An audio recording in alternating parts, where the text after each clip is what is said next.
नमस्कार. दीपक रेगे कथाकथन चॅनलवर तुम्हा सगळ्यांचं मनापासून स्वागत. तुम्ही ऐकताय विजय जंगम सर लिखित जोगडा ही कादंबरी आणि आज भाग 14वा. महाळाचा महिना संपला आणि अश्विन महिना उजाडला. शिवय्या आता अंथरुणाला खेळून होता. आप्पानं पारगाव सोडल्यापासून त्या गावाशी त्या दोघांचाही संबंध तसाच येत होता. त्यामुळे जी लिंगायताची घरं शिवय्याकडं होती त्यांचे धार्मिक कार्य शिवय्याकडनं वेळेत होत नव्हती. गावातला इतर समाजही रुद्रय्याकडे गेला होता. रुद्रय्यानं आता पारगावात चांगलं बस्तान बसवलं होतं. लिंगायतांची जी घरं शिवय्याशी एकनिष्ठ होती ती सुद्धा हळूहळू आता रुद्रय्याकडे गेली. शिवय्या पारगावच्या गावकीतनं दूर फेकला गेला होता. महाळाच्या महिन्यात लोकांनी शिवय्याची फार वाट बघितली. काही जण गणेशवाडीलाही जाऊन आले, पण शिवय्या त्यांच्या कार्याला हजर राहू शकला नाही. जे लोक शिवय्याला आणायला गणेशवाडीला गेले होते त्यांच्याकडनं रुद्रय्यानं भरपूर बिदागी घेऊन मगच त्यांची धार्मिक कार्य करून दिले. पारगावात आता रुद्रय्याशिवाय दुसरा जंगम नसल्यामुळे रुद्रय्या लोकांना लुबाडायला लागला होता. आप्पाच्या संबंधित असणाऱ्या लोकांनी त्याला पुन्हा पारगावात येण्यासाठी विनंती केली, पण आप्पाचं मन अजून तयार होत नव्हतं. शिवाय भिक्षुकी करून जगायला आप्पा तयार नव्हता. मनमत, शांतय्या आणि पार्वती ही कुटुंबातली माणसं झटक्यात निघून गेल्यानं शिवय्याच्या मनानं कच खाल्ली होती. दिवसेंदिवस तो झुरणीला लागला होता. आप्पानं त्याला समजावण्याचा खूप प्रयत्न केला, पण काही उपयोग झाला नाही. शेवटी त्याने अंथरूण धरलं ते धरलंच. शिवय्यानं अंथरूण धरल्यानं घरात फार बिकट परिस्थिती निर्माण झाली. शिवय्याची मिळकत थंडावली. आप्पा कुठे बाहेर जाऊ शकत नव्हता. शेतीतलं येणारं मोजकं उत्पन्न, त्यामुळे आता पुढे कसं हा प्रश्न आप्पाला सतावायला लागला. यातून काहीतरी मार्ग काढायला हवा म्हणून सुट्टीच्या दिवशी गुरांची जबाबदारी अजयवर सोपवून नरेश आणि आप्पा दोघेजण लोकांच्या शेतात भांगलणी करायला जायला लागले. इतर दिवशी आप्पा स्वतः गुरं घेऊन शेताकडे जायला लागला आणि नरेश रोजगार करायला लागला. या गोष्टीचाही शिवय्याच्या मनावर खोल परिणाम झाला. तो दिवसभर विचार करत अंथरुणावर लोळत राहायचा.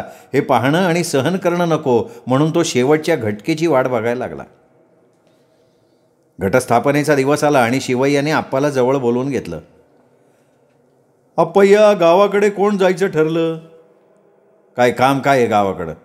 अरे आज देव बसणार, आरतीला कोणीतरी जायला नको का? एक जण आहे ना तिथं, करेल का तो आरती? आपणच जायला पाहिजे असा काही नियम आहे?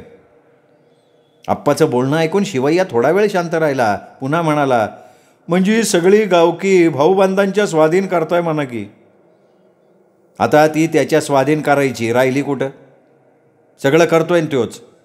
अरे तुम्ही जात नाही म्हणून त्याची मजा चालली. तुम्ही गेल्यावर काय बिशा दे त्याची, तुम्हाला हाकलून लावायची. तुम्हाला जायला नको, करायला नको. मी हा असा पडून राहिलेला, हे व्हायचं कसं? चाललं आहेच ना कसं तरी. आरतीला जाऊन तरी काय फार मोठी मिळकत मिळणार आहे? अरे तो मान आहे, आपला मान आहे, वडिलांपासून चालत आलाय. तो मान असा मध्ये सोडून देणार का? अरे तुला जायचं नसेल तर राहू दे, अजयला तरी पाठव. बघ कसं सगळं व्यवस्थित करून येईन तो. नाही काय नको, पोराला एकटं पाठवून द्यायची काय गरज नाही. त्याची 6 माही परीक्षा जवळ आली, तेवढा वेळ अभ्यास केला तर त्याच्या फायद्याचं आहे. आप्पाचं बोलणं ऐकून शिवय्या गप्प झाला. त्याची दृष्टी वर आड्याकडे लागली होती. थोडा वेळ तो काही बोलला नाही. शेवटी तोंडावर पांघरून घेऊन तो गप्प पडून राहिला. आप्पा उठून आत गेला. त्यावर्षी पारगावातले देव रुद्रय्यानंच बसवले. एकेकाळी 3रा हिस्सा गावकीची मागणी करणारा शिवय्या उपस्थित राहू शकला नाही की त्याचा कोणी प्रतिनिधी हजेरी लावू शकला नाही. त्यामुळे रुद्रय्या खुशीत होता. 8 दिवसात शिवय्या किंवा त्याच्याकडचं कोणी आरतीला आलं नाही म्हणून तुका भगतानं शामू गुरुवाकडे चौकशी केली. तेव्हा शिवय्या आजारी असल्याचं त्याला समजलं. म्हणून हरिजागरा दिवशी तो स्वतः गणेशवाडीला आला. दुपारची वेळ होती. आप्पा शेताकडे गेला होता, नरेश रोजगाराला गेला होता आणि अजय शाळेत होता. घराच्या सोप्यात शिवय्या एकटाच अंथरुणावर पडला होता. त्याच्या उशाला पाण्याचा तांब्या आणि जेवणाचं ताट झाकून ठेवलं होतं. त्याला शिवय्यानं दुपारपर्यंत हात लावला नव्हता. अन्नावरची त्याची वासना सोडून गेली होती. त्याला अंथरुणावरनं उठणं अशक्य होऊन बसलं होतं. त्याच्याजवळ लघवी करण्यासाठी एक मातीचं मडकं ठेवलं होतं. लघवीनं ते मडकं जवळजवळ भरलं होतं. त्या मडक्याशेजारी दुसरं एक मडकं राख भरून ठेवलं होतं. खोकल्याची उबळ आली की शिवय्या ते मडकं थुंकण्यासाठी वापरत होता. लघवीचा उग्र दर्प सोप्यात येत होता. थुंकीच्या मडक्यावर माश्या थवा करून बसल्या होत्या. शिवय्याची थोडी हालचाल झाली की माश्या एकाच वेळी घोंगावत उठत आणि पुन्हा तिथेच बसत. तुका भगत परसदार उघडून वाड्यात आला. आप्पाच्या घराचं मधलं दार बंद होतं. तो सोप्यात आला. शिवय्या तोंडावर पांघरून घेऊन पडला होता. भगत बाहेर येऊन कानोसा घ्यायला लागला, पण त्याला कसली चाहूल लागेना. तो वाड्याच्या दरवाजाच्या दिशेनं थोडंसं पुढे आला. बनामावशीच्या घराचं दार उघडं दिसलं म्हणून त्याने आत डोकून बघितलं. गोकुळा एका पाटीत पाणी घेऊन आपल्या हाताच्या जखमा धुत बसली होती. भक्ताला बघून ती थोडीशी लाजली आणि पाण्याची पाटी तिने बाजूला सारली. कोण हवं तुम्हाला? इथं जंगम राहतो ना, तो कुठे गेला? असं की घरात मागा तर जीव गेल्यावानी खोकत होता. आणि आप्पा? आम्ही नाही त्यांची चौकशी करत. गेला असेल कुठे तरी ओंडरायला. कशाला हवी त्याची चौकशी आम्हाला? गोकुळाचं उत्तर ऐकून भगत तसाच माघारी फिरला आणि शिवय्या झोपला होता तिथे आला. त्यांनी शिवय्याला हाक मारली. अय्या, अगा अय्या. कोण आहे? अरे मी भगत, पारगावचा तुका भगत. तुका? ये बाबा बस. आणि असा दुपारचं का आला बाबा? अगा द्याव बसून 8 दिवस झालं. गावाकडं कोणी फिरकला देखून नाही. गावाला पार विसरून गेला वय. आता कसलं गावाकडे येतो तुका? हा देह इथल्या मातीत मिसळून जाणार. गाडी आता पार थकली. आता सगळं संपलं तुका. तुका भगत भिंतीला टेकून चावड्यावर बसून शिवय्याचं बोलणं ऐकत होता. त्यानं डोकीचा फेटा काढला, बाजूला ठेवला. डोकीवर हातभर वाढलेल्या करड्या केसांवरनं हात फिरवला आणि आपली लांब लचक दाढी कुरवळत तो म्हणाला, म्हणजे आम्हाला सोडून लवकर जायला लागला म्हणकी. आता ते चिन्ह दिसतंय तुका. काय राहिलंय काय आता? कसा तरी 8-15 दिवसाचा सोबती आहे मी तुमचा. बरं तू काय येणं केलं? अगा दसरा आला नाही का परवा? भाकणूक सांगाय नको का? तू काय गावाकडे यायचा दिसनास म्हणून आलो झालं. तुका भगत हे पारगावातलं एक मजेशीर व्यक्तिमत्व होतं. त्याला देवधर्माचा फार छंद. चैत्राच्या महिन्यात आणि दसऱ्याच्या वेळेला भगत दरगोबाच्या पालखीमोरं अंगात येऊन नाचायचा. दरगोबाच्या मानाच्या सासनावर चढून तो भाकणूक सांगायचा. तुका भक्ताच्या अंगात दरगोबा खेळतो म्हणून लोक श्रद्धेनं महांकाळ म्हणून त्याच्या पायावर डोकं ठेवत. भक्ताला फार मोठं समाधान वाटायचं. भक्ताचा वेशही त्याला शोभणारा होता. अंगात भगव्या रंगाचा कपनीसारखा अंगरखा, त्यावर पांढरं धोतर आणि डोक्याला भगवा फेटा. भक्ताच्या डोक्यावर हातभर केस वाढले होते. दाढी छातीपर्यंत लोंबत होती. भगत आपल्या केसांना रोज दरगोबाचा भंडारा लावायचा, त्यामुळे त्याचे केस पांढरे पिवळे दिसायचे. भाकणूक सांगायचा मान तसा त्याच्या वडिलांपासून त्याच्या घरात होता. त्याच्या बापानं सांगितलेली भाकणूक तंतोतंत खरी व्हायची असा लोकांचा समज होता. भक्ताचा बाप मेला आणि एका दसऱ्याची वेळी मोठी पंचायत होऊन बसली. विजयादशमी दिवशी दरगोबाची आणि भैरोबाची पालखी गुंडीच्या माळावर शिलंगण खेळून चावडीत येऊन बसली. दुसऱ्या दिवशी देव दऱ्यात जायला निघाला. चावडीत सगळे मानकरी गोळा झाले. नाना पुजारी आणि शामू गुरव हातात धुपारती घेऊन आरती म्हणायला लागले. आरती संपली आणि वाद्यांच्या गजरात मानकऱ्यांनी पालख्या उचलल्या. चावडीसमोर सगळा गाव देवाला घालवायला जमा झाला होता. दोन्ही पालख्यांवर पोत्यानं खोबरं उधळलं जात होतं. खोबरं वेचण्यासाठी आसपासच्या गावातले लोक मोठ्या संख्येनं आले होते. तुफान गर्दी चावडीसमोर झाली होती. संध्याकाळी 6 वाजायची वेळ होती. भंडाऱ्याच्या मुठी उधळल्या जात होत्या. चांभाराने आपल्या दिवट्या पेटवल्या होत्या. ढोल, ताशा, खेळे यांचे आवाज घुमायला लागले होते. शिवय्या आणि रुद्रय्या पालख्यांच्या दांड्या धरून शंख वाजवत होते. नाना पुजारी आणि शामू गुरवानं पालखांच्या पिंजऱ्या गुंडाळून ठेवल्या होत्या, त्यामुळे दोन्ही पालख्या खोबऱ्यानं भरून गेल्या होत्या. दोन्ही देवांच्या पालख्यांना खांदा देण्यासाठी गावकऱ्यात चढाओढ लागली होती. वेळ जायला लागला पण भाकणूक होण्याची चिन्ह दिसेनात. तेव्हा नाना पुजाऱ्यानं ढोल्यांना हाक दिली, ए ढोले वाजव बंद करा, लोक शांत व्हा, शांत. ढोल्यांनी ढोल वाजवायचे बंद केले. पालख्यांवर खोबरं पाडायचं बंद झालं. लोक शांत होऊन पुजारी काय सांगतोय ते ऐकायला लागले. नाना पुजारी खड्या आवाजात बोलायला लागला, गावकऱ्यो, भाकणूक न होता पालख्या तशाच मोहरं न्यायच्या का? पुजाऱ्याचं बोलणं ऐकून लोकांच्यात गडबड उडाली. आजपर्यंत चावडीसमोर भाकणूक होऊनच पालख्या वेशीतनं बाहेर पडत होत्या. पण यावेळेला तुकाचा बाप नसल्यानं मोठी पंचायत झाली होती. तेवढ्यात कोणीतरी तुकाला धरून आणलं, त्याच्या डोकीचा पटका काढून घेतला, त्याच्या कपाळावर भंडारा लावला, त्याचं धोतर गुडघ्यापर्यंत आखडलं आणि लोकांनी हाळी दिली. दर्या महाकाळाच्या नावानं चांग भलं. ढोल वाजायला लागले, खेळ नाचायला लागले. शिवय्या रुद्रयानं एका सुरात शंख फुकले. पुन्हा पालख्यावर खोबऱ्याची उधळण व्हायला लागली आणि तुकाच्या अंगात वारसान चारलं. तो पालख्यांच्या मोहरं नाचायला लागला. नाचत नाचत तो मानाच्या सासनाजवळ गेला आणि सर्र सर्र सर्र त्या काठीवर चढला. सगळी जत्रा पुन्हा शांत झाली. तुकाला काय भाकणूक सांगायची ते समजेना. तो तसाच काठीला चिकटून होता. देव बोलायचं दिसेना म्हणून पुजारी म्हणाला, देवा, यंदा पाऊस पाण्याचं कसं? हा बक्कळ आहे पाऊस पाणी. तुकानं प्रतिसाद दिला. पेरणी कोणत्या नक्षत्राची हे? पुजाऱ्यानं पुन्हा विचारलं. आता तुकाची पंचायत झाली. त्यांनी काही नक्षत्रांची नावं सांगितली. तो थोडा वेळ तसाच काठीवर थांबला आणि सरळ खाली लोकांच्या अंगावर झेपावला. तुकाची भाकणूक लोकांना समाधान देऊ गेली नाही. उलट त्याच्यावर लोकांनी उलट सुलट बरीच चर्चा केली. ते वर्ष कसं तरी गेलं. मग नंतर मात्र तुकानं आपली चूक सुधारली. चैत्राच्या आणि दसऱ्याच्या वेळेला तो शिवय्याची गाठ घ्यायला लागला. शिवय्या पंचांग बघण्यात तरबेज होता हे त्याला माहिती होतं. तो शिवय्याशी चर्चा करायचा, कोणत्या नक्षत्रात पाऊस पाणी कसा आहे याची माहिती घ्यायचा आणि मग भाकणूक सांगायचा.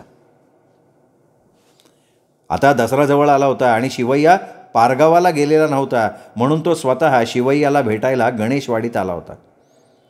गेली 25 वर्ष तो शिवय्याला विचारून भाकणूक सांगत आला होता. आता शिवय्याला भक्तानं भाकणूकविषयी विचारलं तसा शिवय्या म्हणाला, आता तुका काय सांगणार मी? मला इथं धड डोळ्यानं दिसना, पायानं चालता येईना. थोडं उठून बसावं म्हणलं तर अंगात नाही जीव, आणि तू तर पारगावून आला. अय्या, मला नाही म्हणू नको, असंच माघारी धाडू नको. कसं बी ठोक ताळ्यानं 4 सबूत सांग, तुझा सबूत खोटा नाही ठरणार. असं कर, मला जरा उठून बशीव. तुका उठला, शिवय्याच्या मानेखाली हात घातला. शिवय्याला उठून भिंतीला टेकून बसवलं.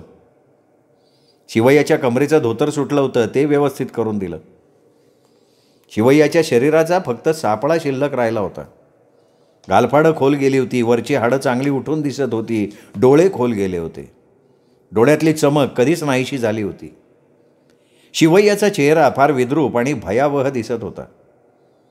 सगळं शरीर पिवळं पडायला लागलं होतं, ओठ सुकून गेले होते, पोट पाठीला टेकलं होतं. पोटावर मांडीवर पांढरा कोंडा तयार झाला होता. बऱ्याच दिवसात आंघोळ नसल्यानं त्याच्या शरीराला एक उग्र दर्प येत होता. पाठीवर पोटावर नखांनी ओढलेले ओरखडे स्पष्ट दिसत होते. भक्तानं शिवय्याच्या अंगावर पांघरून घातलं आणि म्हणाला, अय्या, आता काय राहिलं नाही बाबा. अरे काय गडीव आता तू, पार वाटोळं झालं तुझ्या शरीराचं. तुझ्या तोंडची ही माझी आता शेवटची भाकणूक दिसती. खरं आहे तुका तुझं, मी तुला सांगितलेली ही शेवटची भाकणूक. पण म्हणून मी काहीतरी खोटं नाटं नाही सांगणार. ते देवळीतलं पंचांगाचं गाठुडं घे बाबा खाली. ते फडक्यात बांधलेलं पंचांग शिवय्याला सोडणं जमेना. तुकानं गाठोडं सोडलं आणि त्यातलं पंचांग शिवय्याच्या हातात दिलं. शिवय्यानं पंचांग उघडलं, डोळ्याजवळ नेऊन पाहिलं. पंचांगातली अक्षरं स्पष्ट दिसत नव्हती, तरीसुद्धा तुका भक्ताला जी माहिती हवी होती ती शिवय्यानं संपूर्ण सांगितली. तुकाचं समाधान झालं. तुकानं दक्षिणा म्हणून पंचांगावर 1.25 रुपये ठेवला. गाठोडं होतं तसं बांधलं, देवळीत ठेवून दिलं. शिवय्याला त्यांनी परत अंथरुणावर झोपवलं, त्याच्या अंगावर पांघरून घातलं. शिवय्याच्या पायावर डोकं ठेवलं, उठला आणि म्हणाला, अय्या, मी निघतो. आप्पाला सांग दसऱ्याला ये म्हणावं गावाकडं. अरे पांढरीचा देव आहे, चुकून नाही चालणार. त्यावर्षी शिवय्या दसऱ्याला जाऊ शकला नाही. आप्पा, नरेश, अजय, सविता ही पारगावला गेली दसऱ्यासाठी. शिवय्याची उणीव अजयनं भरून काढली. त्यावर्षी सबंध दसऱ्यात अजयनी आणि नरेशनी शंख वाजवला. हे 2 दिवस शिवय्या एकटाच होता गणेशवाडीत. त्याची व्यवस्था पांडू कोरे बघत होता. या 2 दिवसात पांडू कोऱ्यानं आपल्या धर्मगुरूची सेवा करण्यात कसलाही कुचराईपणा केला नाही. त्याला सुद्धा शिवय्याची लक्षणं काही ठीक दिसली नाहीत, कारण त्यांनी आणून ठेवलेलं जेवणाचं ताट तसंच पडून राहायचं. पाण्याचा तांब्या तसाच भरलेला असायचा. दसरा करून आप्पा मुलं गणेशवाडीला आली. आप्पानं शिवय्याला उठवलं, भिंतीला टेकून बसवलं, त्याच्या कपाळाला अजयनं भंडारा लावला. शिवय्यानं हात जोडले. महांकाळा, आता आटप लवकर. तुझा भंडारा कपाळाला लागला, माझी इच्छा पूर्ण झाली. मुलं शिवय्याच्या तोंडाकडे भांबवल्यासारखी बघायला लागली. अजयनं शिवय्याला चुरमुरे दिले. चुरमुऱ्याची मूठ शिवय्यानं कपाळाला लावली, तोंडात सोडली. चुरमुऱ्याचा घा शिवय्याला लागला. त्याला खोकल्याची जोरात उबळ आली. नाकावाटेत चुरमुरे बाहेर पडायला लागले. शिवय्या डोळे गरागरा फिरवायला लागला. त्याची ती अवस्था बघून आप्पानं शिवय्याचं तोंड फाकवलं, पाणी आत सोडलं, पण ते पाणीसुद्धा नाकावाटे बाहेर पडायला लागलं. शिवय्यानं 2-4 उचक्या दिल्या आणि मान बाजूला टाकून दिली. आप्पानं त्याला सावध करण्याचा प्रयत्न केला, पण सगळं संपलं होतं. शिवय्याची अवस्था बघितली तसा मुलांनी टाहो फोडला. शिवय्या त्या सगळ्यांना सोडून निघून गेला होता. कुलकर्ण्यांच्या वाड्यात आप्पाच्या कुटुंबातला हा 4था मृत्यू होता. शिवय्याच्या मृत्यूची बातमी सगळ्या पंचक्रोशीत समजली. जंगम समाजातला शिवय्या हे एक आगळं वेगळं व्यक्तिमत्व होतं. जुन्या पिढीतला तो एक जाणता ज्ञानी जंगम होता. ज्योतिषशास्त्राचा अभ्यासक होता. पूजा अर्चेमध्ये तज्ज्ञ म्हणून त्याचा नावलौकिक होता. शंख वाजवण्यात तो कुशल होता. आयुष्यभर जंगम म्हणून तो जगला आणि जंगम म्हणून मेला. आपल्या तत्वाशी त्यांनी कधीच तडजोड नाही केली. आयुष्यभर ब्रह्मचारी व्रताचं त्यांनी काटेकोरपणे पालन केलं. पण त्याला मृत्यू मात्र त्याच्या लौकिकाला साजेसा आला नाही. वय झालं तसं त्याला मुतखड्याचा विकार जडला. त्यात भर म्हणून मूळव्याधीचा त्रास त्याला सुरू झाला. या रोगावर उपचार करून घेणं त्याला जमलंच नाही. घरातली 3 माणसं अचानक निघून गेली. त्याचा त्याच्या मनावर खोल परिणाम झाला. तो झुरणीला लागला आणि त्यातच त्याचा अंतही झाला. जंगम समाजात शिवय्याला मानाचं आदराचं स्थान होतं. त्याच्या मृत्यूची बातमी समजली तशी चोहूकडून जंगम लोक समाचाराला यायला लागले. 3ऱ्या दिवशी मातीच्या वेळीत स्मशानभूमीत तुफान गर्दी झाली होती. कारव्याचा मल्लय्या, हातनूरचा विरूपाक्ष, कुर्लीचा प्रभुआया, देवनगरचा काशिलिंग स्वामी आणि पारगावचा रुद्रय्या ही त्यातली प्रमुख मंडळी होती. रुद्रय्या आपलं हाडवैर विसरून आपल्या प्रतिस्पर्ध्याच्या मातीला हजर राहिला होता. माती लोटण्याचा विधी पार पडला आणि 9व्या दिवशी शिवय्याचं कार्य घालायचं ठरलं. लिंगायत समाजात 3रा, 5वा किंवा 9वा दिवस कार्यासाठी निवडला जातो. रूढीप्रमाणे 9 दिवसाच्या आत कार्य उरकून टाकायचं असतं. आलेले लोक निघून गेल्यावर आप्पा विचार करत बसला होता. कार्य घालायचं म्हटलं तरी सहज 100-200 रुपयाचा खर्च होता. ह्या पैशाची जुळणी कशी करायची हा यक्ष प्रश्न आप्पाच्या समोर होता. घरात विकण्यासारखं काही नव्हतं आणि बाहेरनं कुठून पैसे मिळतील याची खात्री नव्हती. आसपासच्या गावात आप्पाची जी काही खात्रीची माणसं होती त्यांच्याकडे त्यांनी मागायचं ठरवलं, पण पुन्हा त्याचं स्वाभिमानी मन आडवं आलं. आपण त्यांच्यासमोर काय म्हणून हात पसरायचा. या अशा परिस्थितीत सुद्धा तो कुणाची सहानुभूती ओढवून घ्यायला तयार नव्हता. कुणीतरी आपल्यावर दया दाखवावी असं त्याला अजिबात वाटत नव्हतं. पण त्याच्या मनातले ते विचार आणि प्रत्यक्ष वस्तुस्थिती याचा जेव्हा त्यांनी विचार केला तेव्हा मनात आलेले विचार त्याला झटकून टाकावेच लागले. परिस्थितीने पुन्हा एकदा त्याच्यावर विजय मिळवला. मन आणि परिस्थिती यांचा संघर्ष चालू असताना तो उठला, डोक्याला टोपी घातली, मुलांना सांगून बाहेर पडला, सरळ धामणी गावात आला. धामणीमध्ये रघुनाथ पाटील त्याचा पूर्वीचा मित्र. आप्पाच्या चलतीच्या कळात ते दोघं एकमेकांना मदत करत होते. आप्पा घसरणीला लागला आणि दोघांच्या मैत्रीत दरी निर्माण झाली. बऱ्याच दिवसातून घरी आलेल्या आप्पाला बघून रघुनाथ पाटलानं चेहराच पाडला. पाटलाचा चेहरा बघून आप्पाची निम्मी आशा खलास झाली.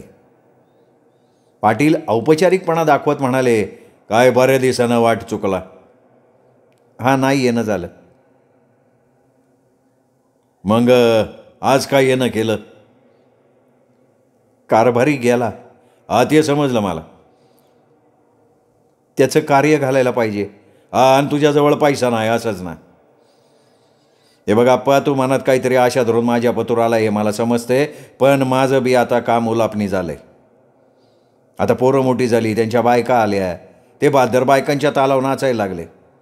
मला कोण विचारतो घरात. माझ्या जवळच्या चाव्या त्यांच्या बायकांच्या कमराला लागला आणि मी झालो मोकळा. दिलेल्या तुकड्याचा मी धनी. मी बी विचार केला, म्हणलं करता येतं करा की, म्हातारपणी कशाला हवी मला पंचायत. मी आपला हेतं बसून असतो बघ. पाटलाचं बोलणं ऐकून आप्पानं जास्त वाढीचार लावला नाही. पाटलानं दिलेला चहाचा कप संपवला आणि त्याचा निरोप घेऊन आप्पा पाटलाच्या घरातनं बाहेर पडला. गेले 8 दिवस आप्पा फक्त फिरत होता. जुन्या परिचयाच्या सगळ्या लोकांजवळ गेला, पण कोणी त्याच्या गरजेला धावून आलं नाही. प्रत्येकानं काही ना काही सबबी सांगितल्या, त्याला हात हलवत परत पाठवलं. आता आप्पाच्या समोरचे सगळे मार्ग खुंटले. शिवय्याचं कार्य घालणं हे आवश्यकच होतं, पण त्यासाठी लागणारा पैसा कसा उभा करायचा याचा मार्ग त्याच्यासमोर नव्हता. 9वा दिवस उजाडला आणि आप्पा भल्या सकाळी बाहेर पडला. 4 लोकात बेइज्जत होण्यापेक्षा तोंड लपून कुठेतरी बसून राहिलेलं बरं, म्हणून मुलांना न सांगता तो घरातनं निघून गेला. गेले 8 दिवस आप्पाचं मन ठिकाणावर नव्हतं. घरात काय आहे काय नाही याचीही त्याला फिकीर नव्हती. तो बाहेर न आला की मुलं त्याच्याकडे तक्रार करत, पण तो त्या तक्रारीकडे लक्षच देत नसे. आजही घरात काही नव्हतं, त्याची आप्पाला कल्पना होती, पण काहीही विचार न करता तो तसाच निघून गेला. आपल्या काकाचं कार्य आज आहे म्हणून नरेशनं गुरं सोडली नव्हती. आदल्या दिवशी त्यांच्या खाण्याची तजवीज करून ठेवली होती. 11 वाजेपर्यंत मुलांनी आप्पाची वाट बघितली, पण आप्पा काही आला नाही. म्हणून नरेशनं परसदाराला लागून असलेल्या शेतातून मक्याची ओली 4-5 कणसं चोरून आणली, चुलीतल्या विस्तवावरती भाजली आणि त्यांनी सविताला आणि अजयला एक एक कणीस दिलं. ती 3ही मुलं भाजलेली कणसं खात सोप्यात बसली होती. तेवढ्यात परसदारातनं देवनगरचा काशीलिंगा स्वामी घरात आला. आप्पाच्या घरात सगळी सामसूम, कुठेही काहीही हालचाल नाही. सोप्यात 3 मुलं कणसं खात बसली आहेत. काशीलिंग चक्रावून गेला. त्यांनी मुलांना विचारलं, आप्पा कुठे गेला रे पोरानो? काय सांगून नाही गेले? घराकडं कधी येईल तो? सांगून गेले नाही तर आम्ही काय सांगणार? काशीलिंग स्वामीनं कसला तरी विचार केला आणि म्हणाला, बरं ते आप्पाला सांगा म्हणावं देवनगरचं पाहुणं आलतं, तुझी वाट बघून निघून गेलं म्हणून सांग. काशीलिंग स्वामी निघून गेल्यानंतर एक एक पाहुणा आप्पाच्या घराकडे यायला लागला. आप्पाच्या घरातलं थंड वातावरण बघून निघून जायला लागला. काही जणांनी तर आप्पाला चक्क शिव्या हासडल्या. आपल्याला उगाच हेलपाटा झाल्याबद्दल काही जणांनी आप्पाची चांगली उद्धरणी केली. भावाचं कार्य घालायचं नव्हतं तर भडव्यानं आम्हाला बोलवलं कशाला, अशा काहीशा त्रासिक भावना व्यक्त करत सगळे निघून गेले. रात्रीचे 7 वाजले. कडूसं पडलं होतं. आप्पानं परसदार उघडलं आणि आत डोकावून बघितलं. घरात सगळी सामसूम. आप्पानं समाधानाचा सुस्कारा टाकला. घरात आला. घरात मुलांनी दिवासुद्धा लावला नव्हता. मुलं घरातही नव्हती. आप्पा तसाच बाहेरच्या दरवाजात आला. दरवाजाच्या पायरीवर नरेश, अजय, सविता आप्पाची वाट बघत बसली होती. अलीकडे घरात कोणी नसलं ना की मुलं घरात थांबत नव्हती. त्या घराविषयी त्यांच्या मनात चांगली भीती निर्माण झाली होती. त्यात आज आप्पा त्यांना न सांगता निघून गेला. नरेश, घरात दिवा लावायचा नव्हता का रे? चला घरात जा आला. तिन्ही मुलं जीवावर येऊन तिथनं उठली आणि आप्पाच्या मागणं घरात आली. आप्पानं काडी ओढली, चिमणी लावली, खांद्यावरचं धोतर आणि टोपी काढून ठेवली. मुलं सोप्यातल्या कोपऱ्यात बसून होती. मुलं आपल्यावर रुसली आहेत हे आप्पाच्या लक्षात आलं. आप्पा त्यांच्या जवळ गेला. त्यांनी नरेशला विचारलं, आज कोण आलं होतं का रे? तेवढ्यात सविता म्हणाली, आज दिवसभर आपल्या घराकडे खूप माणसं आलती. सवे, नरेशनं सविताला दटवलं तसं ती पुढचं बोलायची बंद झाली. आप्पाला आपल्या मुलांचं तशा परिस्थितीत कौतुक वाटलं आणि स्वतःचा तिरस्कार वाटला. आज आपण मुलांच्या खाण्यापिण्याचा विचार न करता निघून गेलो ते निव्वळ लोकांच्या नजरेतनं सुटण्यासाठी. काय केलं असतं लोकांनी? माझ्या असमर्थपणाचा पाडाच वाचला असता ना. मग आज ते गुमान आपल्या घरी गेले असतील का? म्हणजे फक्त त्यांचे शब्द माझ्या कानावर घ्यायचे मी टाळले. अप्पा, असं वागून चालणार नाही. या क्रूर परिस्थितीला नमवायचं असेल तर तुला निर्लज्ज निगरगट्ट बनायला हवं.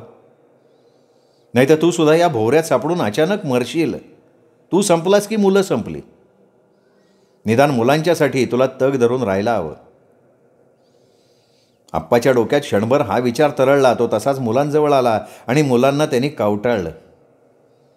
क्षणात मुलं राग विसरली. आप्पाच्या कुशीत शिरून ढसाढसा रडायला लागली. आप्पांनी त्यांना प्रेमानं समजावलं. मुलं पूर्वपदावर आल्यावर आप्पानं स्वयंपाक केला, त्यांना जेवायला घातलं. शिवय्याला जाऊन 15 दिवस लोटले. आप्पानं अजून त्याचं कार्य घातलं नव्हतं. गेले 15 दिवस फक्त फिरत होता, विचार करत होता. पण फिरण्याला आणि विचाराला दिशा मिळत नव्हती. शेवटी एक दिवशी संध्याकाळी थकून घरी आला, स्वयंपाक केला, मुलांना जेवायला घातलं. मुलं झोपली. आप्पानं चिलीम पेटवली. चिलमीचे झुरके घेत तो विचार करायला लागला. विचार करत असताना त्याचं लक्ष गोठ्यात गेलं. म्हैस पार रोडावली होती. गाय मात्र गुटगुटीत होती. अजून तिचं एकही वेत झालं नव्हतं. खिलारी जातीचं ते जनावर कान उभं करून आप्पाकडे बघत होतं.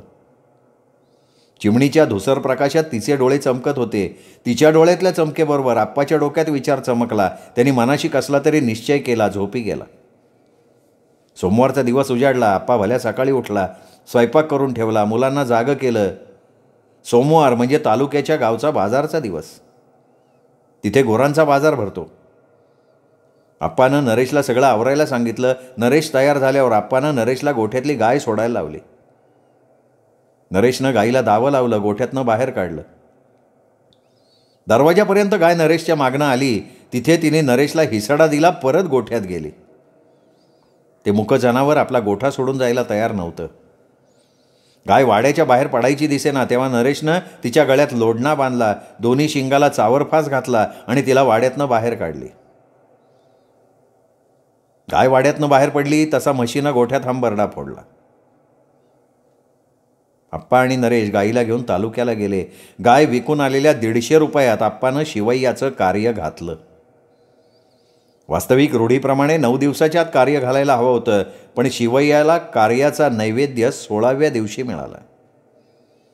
कारव्याच्या दिवशी इतर कोणी आलं नव्हतं. पांडुरंग कोऱ्याची बायको आप्पाच्या घरात दिवसभर राबली, नैवेद्य तयार केला.